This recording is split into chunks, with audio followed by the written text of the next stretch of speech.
He thinks everything is doomed. She thinks everything happens for a reason. Neither expected to fall for each other at a company work party. But when sarcasm meets sunshine, sparks fly in the most unexpected storm. Hello family, welcome to Storytime with Imzi. Please subscribe and like, it means the world to us. Also share this video to your friends and loved ones and turn on post notifications so you don't miss future videos from us. Thank you as you do so. Sit back and relax as we dive into the story. The hotel ballroom was aggressively beige. Beige walls, beige carpet, beige tablecloths. If the color beige had a scent, Miles Ellison was certain it would be the sour tang of stale shrimp cocktail and forced enthusiasm. He stood stiffly by the punch table, his paper cup sweating in one hand, the other buried deep in his pocket. His expression rested somewhere between bemused dread and existential crisis. Around him, colleagues from his company, some he recognized, most he actively avoided, mingled with plastic smiles and meaningless laughter. Everyone looked like they'd read the same article titled, "How to Network Without Sounding Desperate," and ignored every piece of advice. Name tags bobbed awkwardly on lanyards. Someone near the buffet was already 2 wine glasses past reasonable. Miles checked his watch. 7 minutes. He'd been here 7 minutes and already begun drafting his resignation letter in his mind. He could leave. Say he had food poisoning. Or better, say nothing and disappear behind the sad decorative curtain in the corner, never to be seen again. "Hey there, are you lost?" The voice, impossibly cheerful, sliced through his plotting. He turned. Standing before him was a woman with curls that bounced when she moved and a yellow dress so bright it made his eyes squint. She wore a glittery name tag that read Cassie, events team, with a hand-drawn smiley face. She was smiling at him like he was a prize to be won on a game show. He blinked. "No," he said flatly. "Just reconsidering every life choice that led me to this exact moment." Cassie laughed. Not politely, but fully, like he'd just told the world's funniest joke. "Okay, good start. I'm Cassie. You are?" "Miles." "Miles," she repeated, tasting the name like a new flavor. "You don't look like a Miles. What do I look like then?" She tilted her head thoughtfully. "Something darker. Like a Victor. Or a Sebastian who reads too much Russian literature." He almost smiled. "Almost. I work in data," he said, gesturing vaguely in the direction of the most socially avoidant cluster of coworkers. "Which means I usually only talk to people in graphs." "Perfect. I talk to everyone, even the graphs." She beamed. "Balance, you know." He sipped his soda, which had somehow grown warmer since the last sip. "This whole event feels like a cry for help." Cassie clasped her hands dramatically. "Oh no, don't tell me you're one of those people." "Which people?" "Pessimists." She made a face like she'd bitten into a lemon. "Allergic to fun. Terminally sarcastic. Convinced everything is terrible forever." Miles gave her a slow, deliberate look. "Everything is terrible forever. But at least the shrimp's free." She laughed again, unbothered. "You're like a human Raincloud in business casual. I kind of love it. You should get that checked." Cassie looked down at her clipboard, then back at him. "Listen, I've got to go make sure the finance team hasn't hidden the Jenga blocks again, but I'm officially declaring you my small talk buddy for the night." "Is that a threat?" "It's fate." She winked, then spun on her heel and disappeared into the crowd with the energy of someone who probably gave pep talks to plants. Miles stood there, staring after her, unsure if what had just happened was real. He glanced down at his cup, half expecting to find something stronger than soda. Instead, he found something far more dangerous: curiosity. He sighed. "This is a mistake," he muttered to no one. But he didn't move. By the time Miles had located the nearest exit route in case of emotional emergency, fate intervened in the form of a microphone squeal. "All right, team." A voice blared through the ballroom speakers with the subtlety of a foghorn. "It's time for a little interactive fun." Groans rippled through the crowd like a small earthquake of despair. Miles felt a shiver of dread crawl up his spine.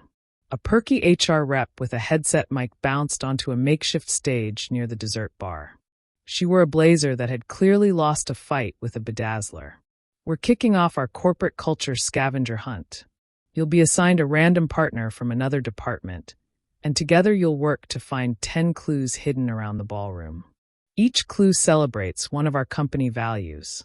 "Doesn't that sound like fun?" Miles whispered under his breath. "Not unless one of the values is martyrdom." Before he could slink away, a tap on his shoulder froze him.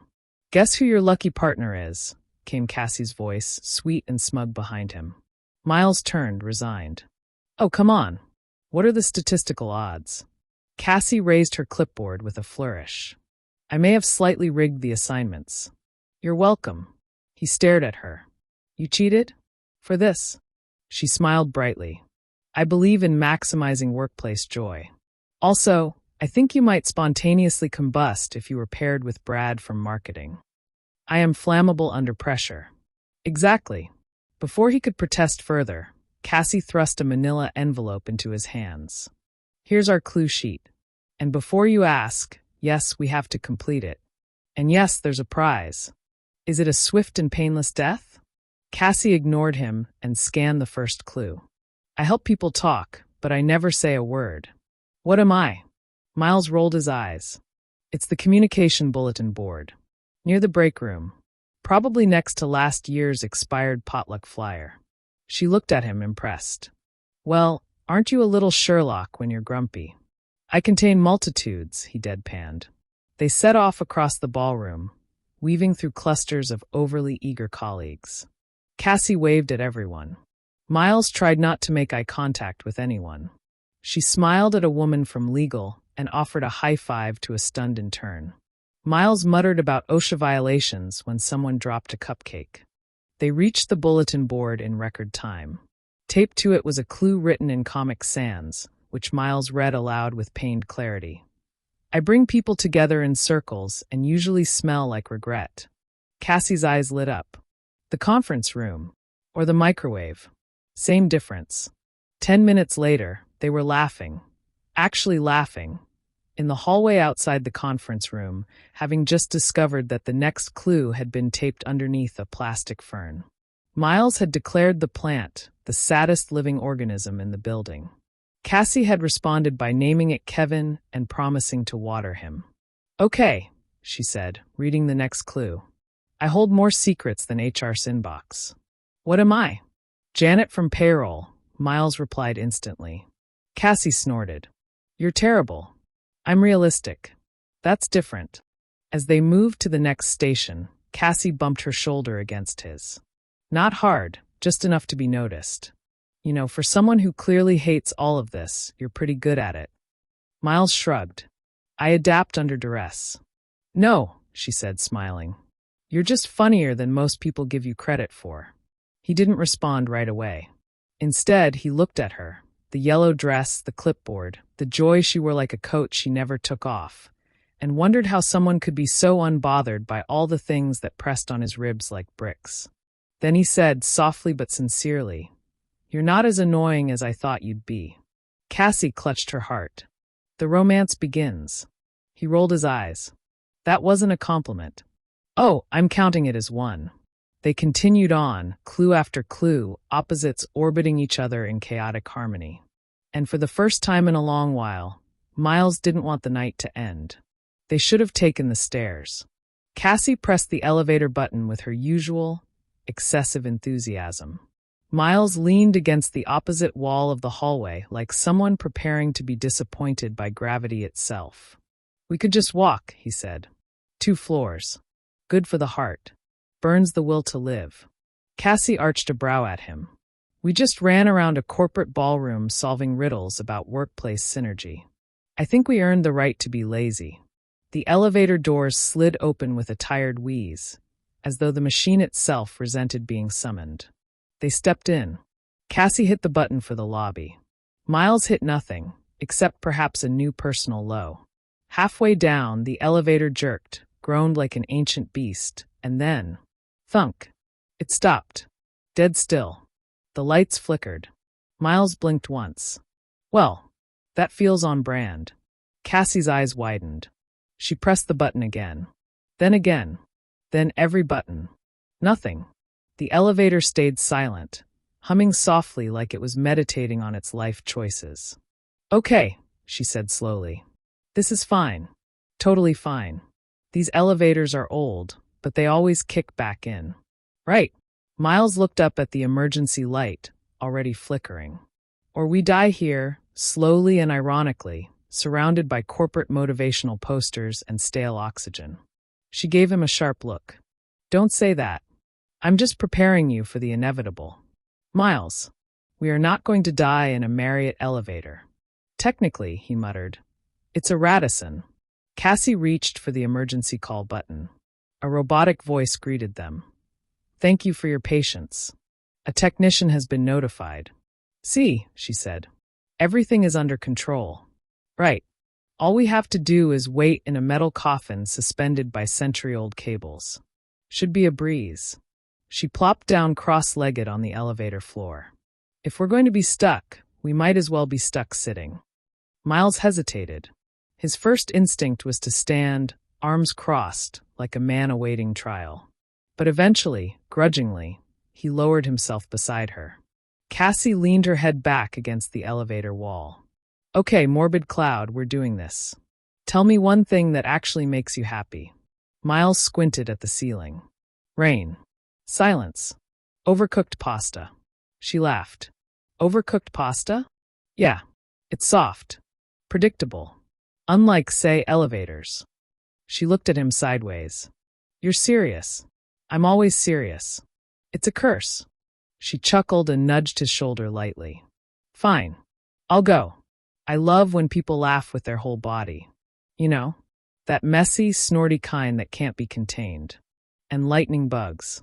And the smell of fresh laundry. He stared at her, skeptical. You're like a sentient Pinterest board. I take that as a compliment. It wasn't one. She tilted her head at him. Why are you like this? Miles shrugged. I don't trust people who are overly cheerful. They're usually hiding something. Like debt. Or bodies. Cassie smiled gently. Or maybe they're just trying to survive. He didn't respond right away. Her voice was lighter than usual, a thread of something honest underneath. He looked at her, not just at the color and the brightness, but at the way she hugged her knees slightly to her chest, as if shielding something. You mean you? He asked. Cassie let out a soft sigh. I've been the optimistic one since I was a kid. When things got hard, I smiled harder. It became my thing. People expect it. And after a while, you forget how to not do it. Miles watched her, something shifting quietly in his chest. Not pity. Not even sympathy. Recognition. He said more gently than usual. That's exhausting. Sometimes, she admitted. But I'd rather be exhausting than give up. They sat in silence for a while, the kind that didn't feel awkward. Just quiet. Honest. Then, with a faint creak and a rumble, the elevator jolted and began to move again. Cassie gasped. See, what did I tell you? Everything works out eventually. Miles gave her a sideways glance. We were literally trapped in a death box. And yet, she said, standing as the doors opened, we survived. Barely. They stepped into the lobby, greeted by a wave of artificial light and the dull murmur of a company-sponsored DJ playing top 40 hits from 2012. Back to the noise. Back to the chaos. But something had shifted in the elevator. Just slightly. As they walked toward the ballroom, Cassie smiled and bumped his shoulder again. Admit it, you're having fun. He exhaled. I'm having a mildly less horrible time than anticipated. Close enough. On Monday morning, the office looked exactly as lifeless as Miles had expected. Fluorescent lights flickering like they were trying to escape their sockets, the scent of burnt coffee forever lingering in the air, and someone in sales already laughing too loudly about nothing. Miles walked into the break room with the slow gait of a man approaching a firing squad. His reusable mug read, I'd agree with you, but then we'd both be wrong. It had been a passive-aggressive birthday gift from himself. He filled it with whatever was in the coffee pot, possibly gasoline, and turned toward the small round table in the corner. Cassie was already there. She looked terrifyingly awake. Her bright yellow cardigan clashed violently with the gray walls, and she had somehow decorated her coffee cup with tiny motivational stickers. "You're doing amazing, sweetie," one of them said completely unironically. "Morning sunshine," she chirped, not a trace of sarcasm in her voice. Miles took a slow sip of his sludge and stared at her over the rim. "Why are you like this?" "Like what?" "Conscious. And smiling. Before 10 a.m. "I like mornings," she said with a shrug. "That's not a personality trait. That's a cry for help." Cassie pulled out a small paper bag and pushed it toward him across the table. "I brought you a muffin. It's blueberry. I made them this weekend." Miles narrowed his eyes. "Is this an elaborate trap?" "It's a muffin, Miles. Not a Trojan horse." He picked it up suspiciously, gave it a sniff, then took a reluctant bite. It was good, which annoyed him more than he was willing to admit. "I almost feel emotions," he muttered. Cassie grinned. "You're welcome." A few co-workers filtered in and out, throwing glances their way. One of the interns, Jacob or Jason or something equally millennial, stared a little too long before disappearing with his phone in hand. Cassie didn't seem to notice, but Miles had seen enough office dynamics to know what was coming. By lunchtime, rumors were already circulating. He caught snippets in the hallway. "You saw them together in the break room too?" He was smiling. Smiling. It was unnatural. "Do you think she's dating him as part of a dare?" Miles returned to his desk, opened an Excel sheet, and tried to ignore the Slack messages popping up with emojis and thinly veiled innuendo. He shouldn't care. He didn't care. Except a small part of him didn't want Cassie to be the punchline. Around 2 p.m., he walked past her cubicle. She was humming to herself, color-coding her calendar like it was an art form. Her desk looked like a school supply aisle had exploded. Post-it notes, highlighters in every shade, a tiny cactus wearing googly eyes. She glanced up and smiled. "Hey, your muffin caused office-wide hysteria," he said. She blinked. "What? They think we're dating." Cassie leaned back in her chair, considering that. "Huh, that was fast. Apparently just not hating each other is now romantic in this workplace. I mean, we are kind of an odd pair." She smiled, like a sunbeam and a very sarcastic thundercloud. "I'll take that as a compliment." It wasn't one. He smiled then, really smiled, and it caught her off guard for just a moment. She tilted her head. "You know, people might be right." "About what?" "You are kind of charming." Miles raised a brow. "Kind of. Don't get cocky." That evening, as he packed up his things, he found a post-it on his keyboard. In glittery pink gel pen, it read, "You survived another day. You're basically a legend. Flex biceps, Cassie." He stared at it for a long moment.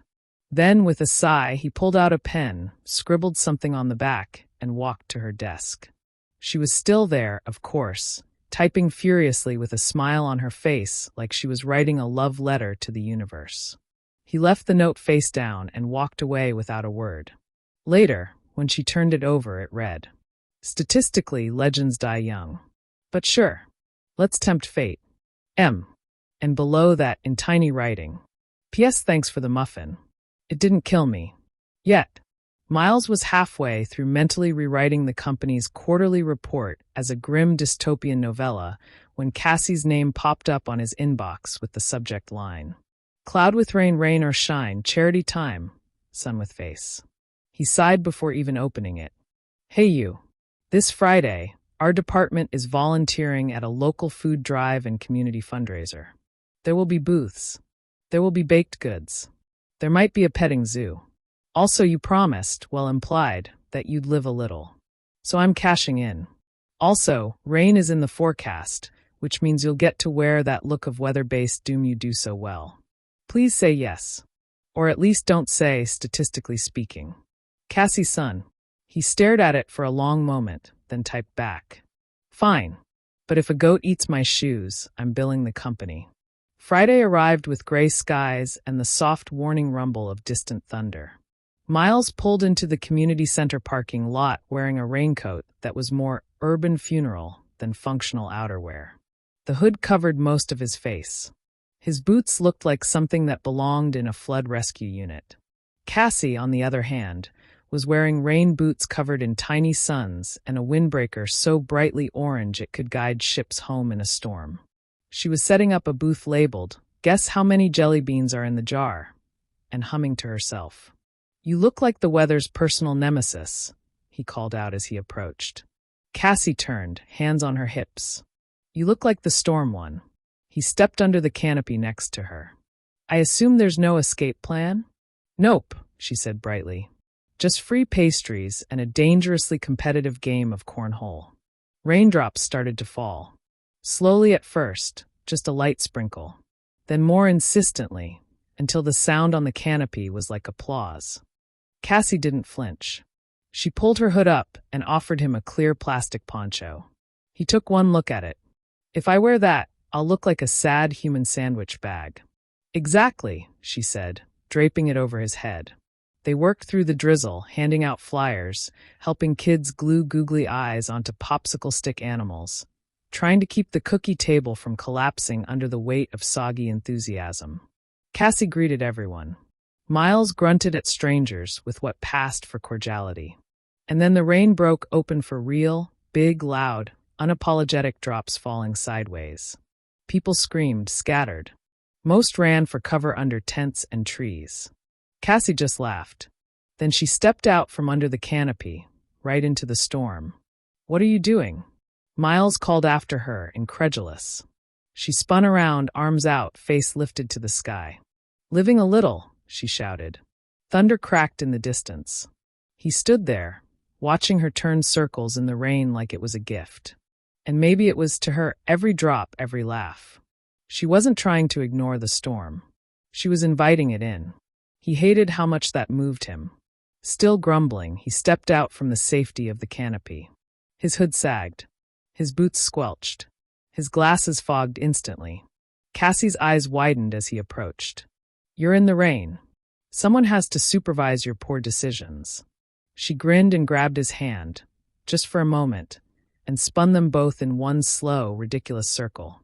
"You're going to catch a cold," he muttered. "You're going to catch joy," she replied.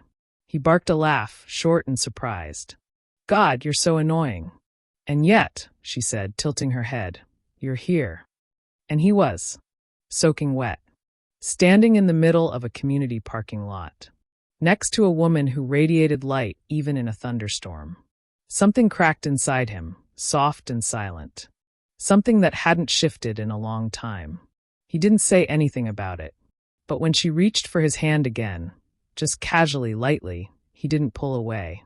The office was quiet. Not "no one's here" quiet, but off quiet. The kind that made Miles pause in the hallway, frowning as he looked around. Phone still rang. Keyboard still clacked. But something was missing. Something too bright. Too orange. Cassie wasn't at her desk. No post-it on his monitor. No glittery coffee cup waiting near the break room. No humming from the next cubicle over. Just absence. At first, Miles assumed she'd taken the day off to go smile at a sunflower or volunteer to build birdhouses out of recycled popsicle sticks. But by noon, when no one had seen her, a tight little knot formed in his chest. He told himself it was just curiosity. Then, around 1:37 p.m., she walked in. No bright cardigan. No stickers. No clipboard. She looked deflated. Cassie moved straight to her desk, her face carefully arranged in that neutral expression people wear when they're trying not to cry at work. She sat down, opened her laptop, didn't look at anyone. Miles stared from across the office, frowning. The knot in his chest twisted tighter. Eventually, he walked over and leaned on the edge of her desk. "You die or just emotionally combust?" Cassie glanced up. Her eyes were puffy, just slightly. She gave him a small, dry smile. "Neither. Just a Monday. You look like someone kicked your optimism in the teeth." She let out a sound halfway between a laugh and a sigh. "Funding for the community outreach program I run got cut this morning. We'd been working on it for months. It's gone." Miles didn't say anything. He just stood there, processing. Then he pulled out a chair and sat. Cassie looked at him, surprised. "Are you staying?" "I don't know how to do pep talks," he said flatly. But I can sit and make judgmental comments about management if that helps. Her lip twitched. It might. All right then. He cracked his knuckles. First of all, who names a budget spreadsheet vision matrix? That's not a real thing. That's what you call a PowerPoint made entirely in Comic Sans. She let out a small laugh. It was faint but real. Encouraged, he kept going. Also, I did some quick mental math, and if they cut the entire exec team's coffee allowance for 1 month, we could probably save every community program and build a helipad. Cassie smiled. It was weary but warm. You're terrible at this, she said. I told you that up front. She paused, her fingers toying with a pen. You ever feel like no matter how hard you try, something still snaps in the end? All the time, Miles said. But then I make fun of it until it feels smaller. She looked at him, studying his face like she was seeing it differently.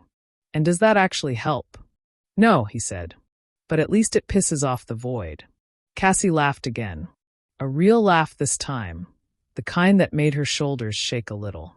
Miles felt a strange warmth crawl into his chest, uncomfortable and unfamiliar. You're weirdly comforting in a let's burn this place down kind of way. Thank you, he said solemnly. I try. Cassie leaned back in her chair, exhaling. The pain wasn't gone from her eyes, not really. But there was something steadier in her posture now, like she'd remembered how to float. She looked over at him, tilting her head. You want to skip the rest of the day and get pancakes? Miles blinked. Pancakes? Yeah, like reckless, 2 p.m. carbs. No reason. Just pancakes. He looked at her for a long moment. Then he stood. I'll drive. It started with a company party neither of them wanted to attend. Again, this time it was branded as a summer celebration, but took place indoors under harsh LED lights with budget balloons and a playlist that included at least 3 songs that mentioned grinding unironically. There were cupcakes. There was tepid champagne. There was Brad from marketing doing the worm. Miles stood near the back, arms crossed, sipping flat soda like it was the only thing keeping him alive. Cassie was next to him, biting back laughter at Brad's attempts to twerk without dislocating something. How long do we have to stay before we can vanish without being accused of anti-company spirit? Miles muttered, I think if we wait until someone starts a conga line, it counts as a mercy escape.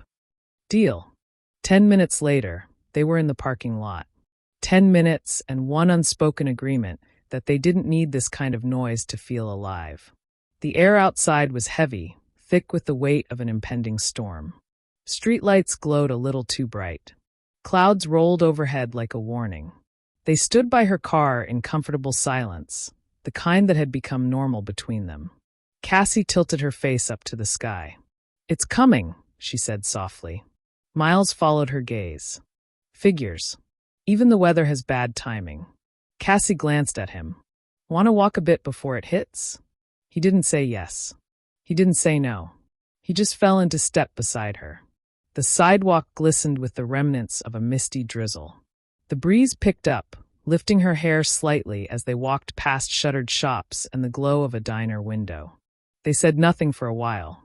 Then Cassie spoke, voice softer than usual. Do you ever get scared? Miles blinked.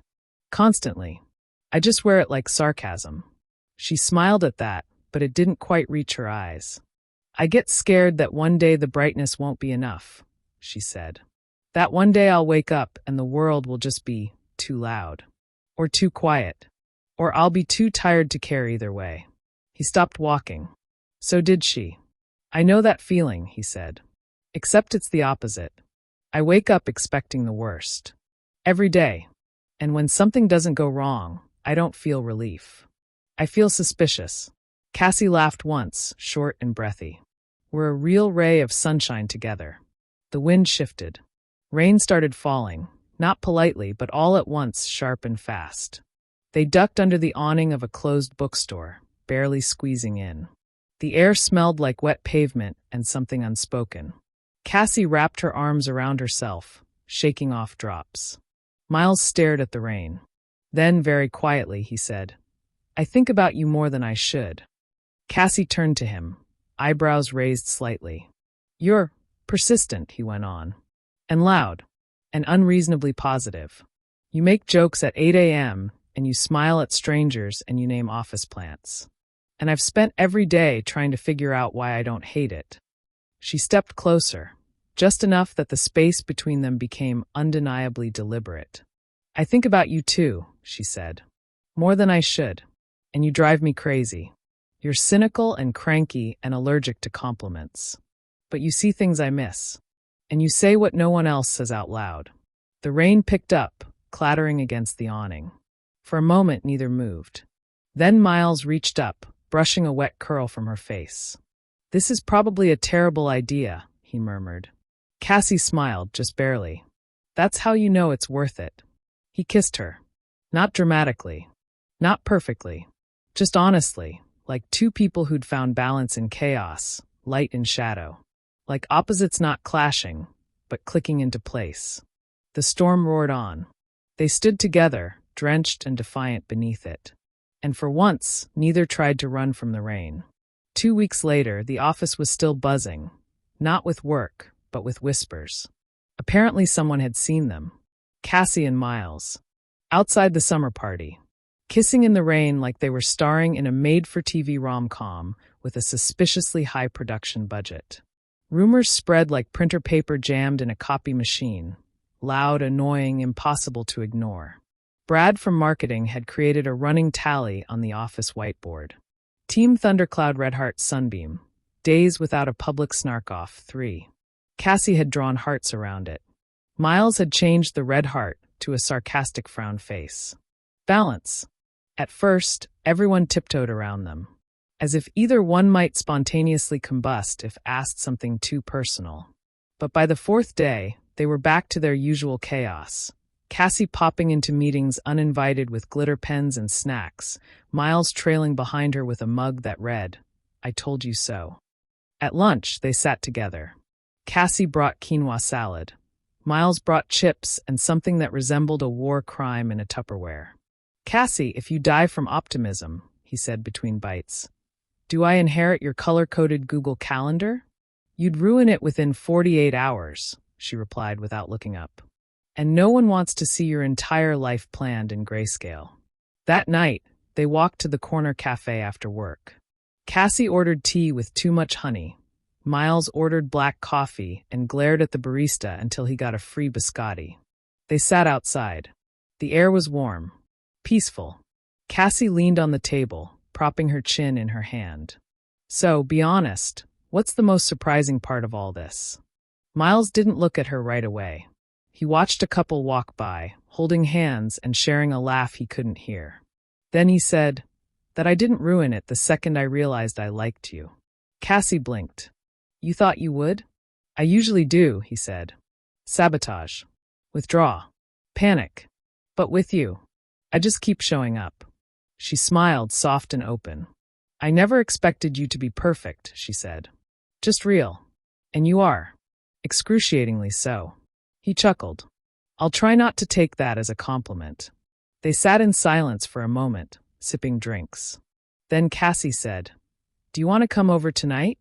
I've got wine. And a puzzle. And I need someone to help me angrily yell at the edge pieces." Miles looked at her, something soft settling behind his eyes. "Yeah," he said. "Yeah, I do." The next morning, a post-it appeared on Cassie's desk.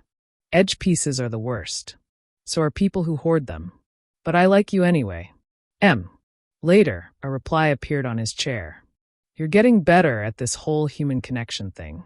P.S. I saved you the corner piece." They didn't become perfect. Miles still grumbled at meetings. Cassie still got overly excited about office decorating contests. He rolled his eyes. She poked his arm when he was being too much of a grouch. But every now and then, he smiled without meaning to. And every now and then, she let herself be quiet. Not because she was dimming her light, but because she knew now she didn't have to shine alone. They weren't opposites anymore. They were balance.